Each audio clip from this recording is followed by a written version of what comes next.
অনেকে রোজা রেখে থুতু গেলাটাকে দোষণীয় মনে করেন যে রোজা রেখে বোধহয় থুতু গেলা যায় না, এই জন্য ঘন ঘন থুতু ফেলে দেখবেন অনেকে আছেন।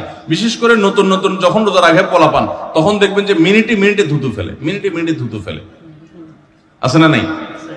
এই ঘন ঘন রোজা রাখে আপনার থুতু ফেলে কেন? কারণ মনে করতেছে থুতু গিললে তার রোজা ভেঙে যাবে। ভাই, থুতু যদি আপনি না গিলেন আপনি বাঁচবেন? থুতু না গিললে কেউ বাঁচবে?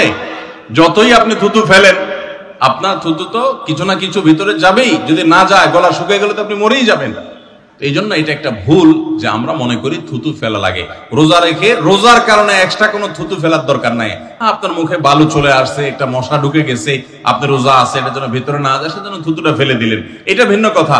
আপনি বেসিনে গিয়ে ফেলে আপনি একটু পানি ঢেলে দিলেন। কিন্তু রোজা রেখে ঘন ঘন থুতু ফেলতে হবে, থুতু গিলা যাবে না, এরকম কোনো কথা নাই। এটা আমাদের একটা ভুল, রমজান কেন্দ্রিক একটা ভুল।